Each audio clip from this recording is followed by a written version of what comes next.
Hello, bachcho. Let's read the question. The question says, which of the following statements is incorrect? Option A. In a solution containing several non-volatile solutes, the lowering of the vapor pressure depends on the sum of the mole fraction of different solutes. Option B. For dilute solutions, the elevation of boiling point is directly proportional to the molar concentration of the solute in a solution. Option C. The value of Kf depends upon the nature of the solvent.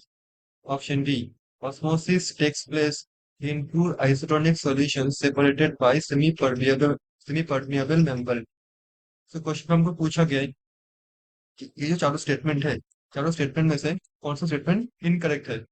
So the key concept of this question is colligative property. Colligative property. सो हम जानते हैं कि हमारे पास यहाँ पे जो भी चारों स्टेटमेंट लिखा हुआ है, ये क्या है? ये क्वालिटी प्रॉपर्टी का एग्जांपल है, जैसे कि ऑस्मोसिस मतलब आई मीन ऑस्मोटिक प्रेशर होगा इसमें, के एफ मतलब फ्रीजिंग पॉइंट कांस्टेंट, और हमारे पास है एलिवेशन ऑफ बॉइलिंग पॉइंट या फिर लोअरिंग ऑफ वेपर प्रेशर, ये सब है क्वालिटी प्रॉपर्टी। तो फर्स्ट ऑफ ऑल डिस्कस करते हैं ऑप्शन ए को। सो हम देखते हैं यहाँ पे कि first statement,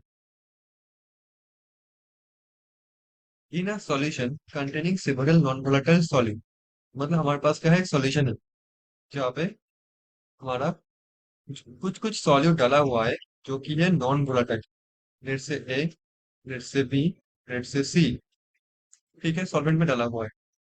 so the lowering of the vapour pressure क्या होगा? ये डिपेंड करेगा मोल फ्रैक्शन का समेशन के ऊपर डिफरेंट सॉल्यूट्स का। तो हम जानते हैं कि सपोज हमारा वेपर प्रेशर था जब हम लोग सॉल्यूट ऐड नहीं किए थे, तब सपोज प्योर कंडीशन पे हमारा वेपर प्रेशर था लेट से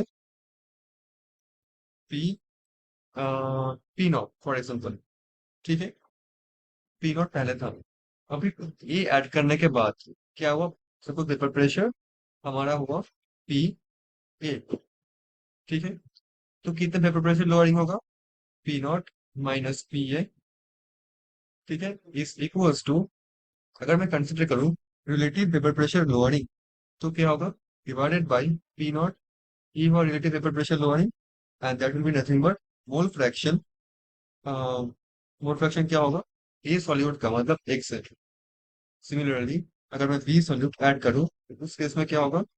हमारा वेपर प्रेशर लोअरिंग होगा P naught minus B B divided by P naught is equals to X B.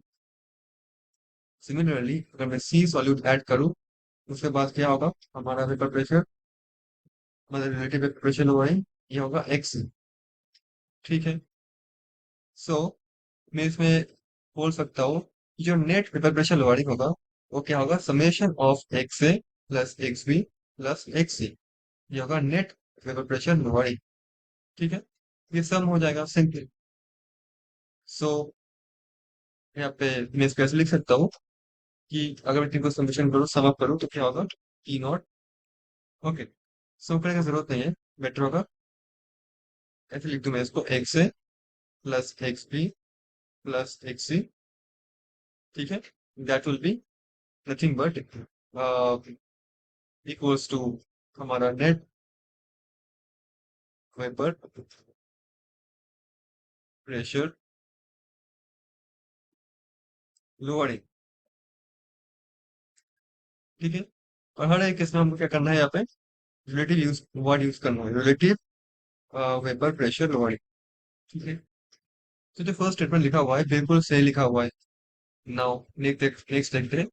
For dilute solutions, the elevation of boiling point is directly proportional to molar concentration of the solute in a solution।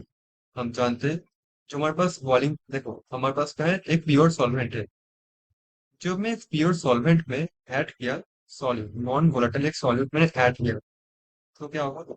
Boiling point हमारा बढ़ जाएगा। Suppose पहले boiling point हमारा था T F naught, अभी suppose हुआ T F, तो delta T F क्या होगा? Elevation sorry boiling point, not freezing point, TB होगा। बॉइलिंग पॉइंट के लिए। ठीक है, सो भी हो जाएगा हमारा delta TB is equals to TB जो कि बढ़ गया माइनस टीबी नॉट। ये हुआ एलिवेशन ऑफ बॉइलिंग पॉइंट। हम जानते हैं ये डिपेंड करता है कि सॉल्यूशन में concentration in terms of molality of this solute, मतलब सॉल्यूट का कंसंट्रेशन कितना है। तो ये हो जाएगा TB minus TB naught is nothing but delta TB would be equals to KB multiplied by M. ठीक है, molality of this solute, I mean sorry, molality of this solution not solute. ये क्या है, मोलालिटी ऑफ दिस सॉल्यूशन। तो जो लिखा हुआ है directly proportional to the molar concentration, मतलब molality of the solute in a solution, तो बिल्कुल सही लिखा हुआ है। ठीक, थर्ड को देखते हैं। द वैल्यू ऑफ के एफ, के एफ क्या होता है, के होता है फ्रीजिंग पॉइंट कांस्टेंट। के एफ हमारा होता है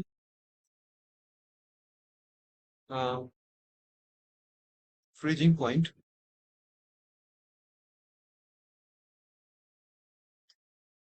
फ्रीजिंग पॉइंट कांस्टेंट। और क्रायोस्कोपिक इसको बोलते हैं क्रायोस्कोपिक कांस्टेंट, इसको बोलते हैं क्रायोस्कोपिक कांस्टेंट। तो हम जानते हैं के एफ हो या के बी हो, कुछ भी हो, they depends, they depend only on the type of solvent. K F depends on the type of solvent.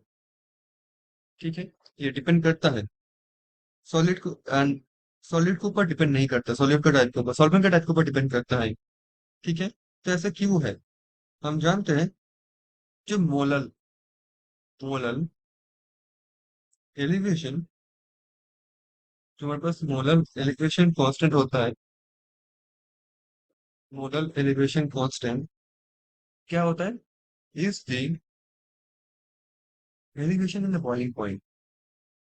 Elevation मतलब आ, ये क्या एक्चुअली मोलल एलिवेशन कांस्टेंट, मैं इसको अगर लिखूंगा, फ्रीजिंग पॉइंट तो डिप्रेस होता है, molal depression constant, depression constant. So it would be is the depression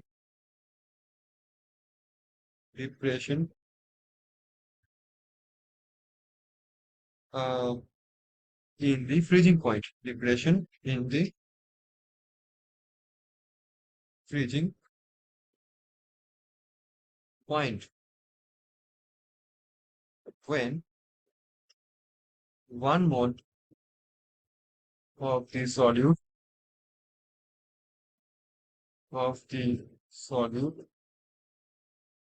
is is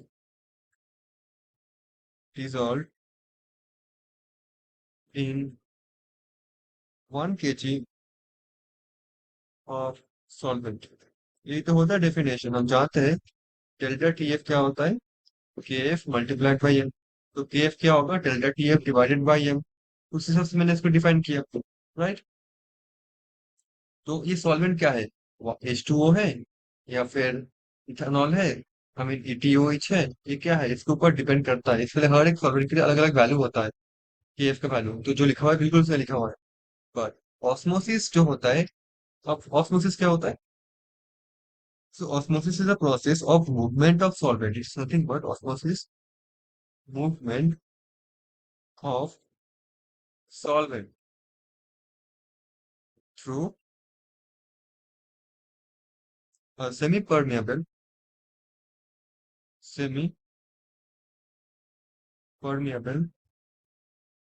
membrane। But ये मूवमेंट कहाँ से कहाँ तक होता है, from a region of lower solute concentration, lower solute concentration से होता है, शुरू होता है, कहाँ तक होता है, to higher solute concentration, towards higher solute concentration. ठीक है, एंड हम जानते हैं अगर हमारे पास सपोज क्या है, आइसोटोनिक सॉल्यूशन, इस केस में क्या होगा, उस सॉल्यूशन में क्या होगा, जो पाई होता है, जो ऑस्मोटिक प्रेशर होता है, वो क्या होता है? अगर सपोज हमारे पास एक आइसोटोनिक सॉल्यूशन है, that means osmotic pressure will be equal और सेम। ऑस्मोटिक प्रेशर हो जाएगा हमारा सेम। ठीक है। तो अगर सपोज हमारे पास दो रीजन है, ये एक रीजन है, यहाँ पे सेमी पार्टिकुलर मेंबर है, यहाँ पे हमारे पास एक रीजन है, यहाँ पे हमारे पास एक और रीजन है। अगर दोनों रीजन का पाई वैल्यू सेम हो गया, अगर पाई वैल्यू सेम हो गया, तो मूवमेंट होगा ही नहीं। हमारा सॉल्वेंट जो है उसका मूवमेंट होगा ही नहीं, क्योंकि ऑस्मोटिक प्रेशर क्या है, सेम हो गया। सो आइसोटोनिक सॉल्यूशन के लिए हमारा ऑस्मोसिस फिनोमेना होता ही नहीं है। So osmosis takes place in two isotonic solution separated by semi permeable membrane. गलत लिखा हुआ है, osmosis does not take place. So D is incorrect one, and D is going to be the answer of this question. Hope you understood it well. Thank you so much.